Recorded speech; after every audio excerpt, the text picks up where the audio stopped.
Pelaksanaan pemilu serentak 2020 menimbulkan polemik di tengah pandemi COVID-19 yang terjadi di tanah air. Selain kasus harian infeksi virus corona di Indonesia yang terus mengalami peningkatan, jumlah korban jiwa akibat SARS-CoV-19 tersebut juga terus bertambah.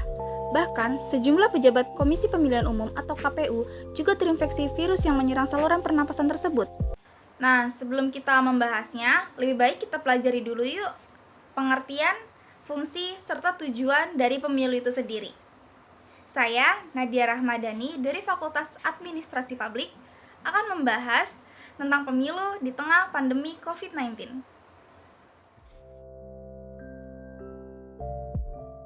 Kita bahas dari pengertiannya dulu ya, dari pengertian pemilu dulu. Pengertian pemilu sesuai dengan Undang-Undang Nomor 8 Tahun 2012 tentang Pemilihan Umum. Pemilu merupakan sarana pelaksanaan secara langsung, umum, bebas, rahasia, jujur, dan adil dalam Negara Kesatuan Republik Indonesia berdasarkan Pancasila dan Undang-Undang Dasar Negara 1945. Dengan kata lain, pemilu merupakan sarana bagi rakyat untuk menjalankan kedaulatan dan merupakan salah satu lembaga demokrasi. Sampai sekarang, pemilu masih dianggap sebagai suatu peristiwa kenegaraan yang sangat penting loh. Kenapa? Karena pemilu merupakan motor penggerak mekanisme sistem politik Indonesia, dan secara teoritis, pemilihan umum dianggap sebagai tahap paling awal dari berbagai rangkaian kehidupan tata negara yang demokratis. Lalu, apa saja fungsi dari pemilu? Fungsi dari pemilu itu ada 4. Yang pertama, sebagai pembentukan legitimasi penguasa dan pemerintah. Yang kedua, sebagai pembentukan perwakilan politik rakyat. Yang ketiga, sebagai sirkulasi elit bangsa. Dan yang terakhir, sebagai pendidikan politik. Lalu, apa sih tujuan diadakannya pemilu? Nah, tujuan diadakannya pemilu itu ada 5. Yang pertama, sebagai implementasi kedaulatan rakyat. Maksud dari kedaulatan rakyat ialah kedaulatan terletak di tangan rakyat, karena rakyat yang berdaulat tidak dapat memerintah secara langsung. Dengan pemilu, rakyat dapat menentukan wakil-wakilnya. Para wakil terpilih juga dapat menentukan siapa yang akan memegang tampuk pemerintahan. Yang kedua, pemilu sebagai sarana membentuk perwakilan politik. Maksudnya, melalui pemilu, rakyat dapat memilih wakil rakyat yang nantinya akan menyalurkan aspirasinya. Oleh karena itu, semakin tinggi kualitas pemilu, semakin baik pula kualitas para wakil rakyat yang terpilih. Yang ketiga, pemilu sebagai sarana pengguna pemimpin secara konstitusional. Maksudnya, melalui pemilu, pemerintah yang aspiratif akan dipercaya rakyat untuk memimpin kembali. Sebaliknya, jika rakyat tidak percaya, maka pemerintahan tersebut harus berganti atau berakhir. Yang keempat, pemilu sebagai sarana pemimpin politik memperoleh legitimasi.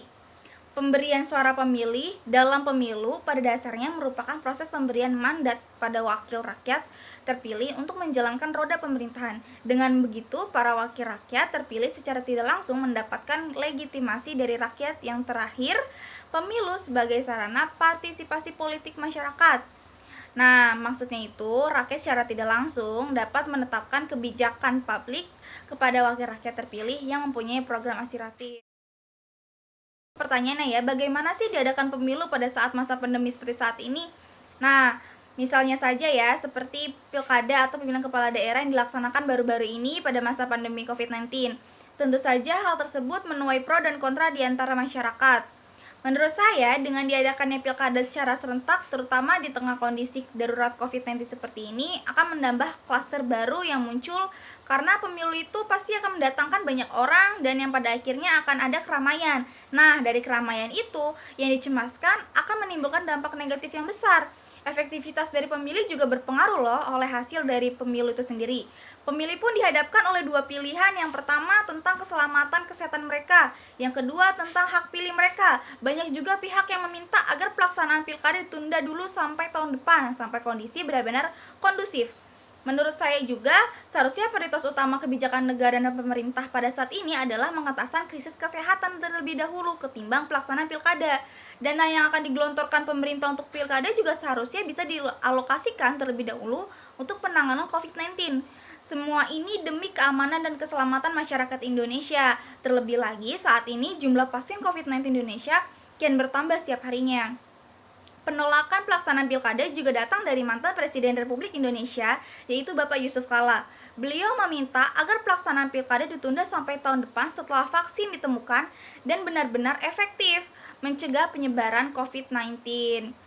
Nah, beliau juga meminta untuk pemimpin daerah untuk memperpanjang masa jabatannya. Jadi tidak usah terburu-buru ya untuk melaksanakan pilkada. Tapi sayangnya pilkada sudah dilaksanakan secara serentak beberapa waktu yang lalu di beberapa daerah juga. Jadi kita doakan saja semoga tidak terjadi penambahan COVID-19 ya. Semoga saja virus ini segera berakhir agar kita semua bisa merasakan pemilu lagi yang lebih aman, yang lebih nyaman juga. Jadi sekian dari saya, bila ada kesalahan mohon dimaafkan. Wabillahi taufiq wal hidayah. Wassalamualaikum warahmatullahi wabarakatuh.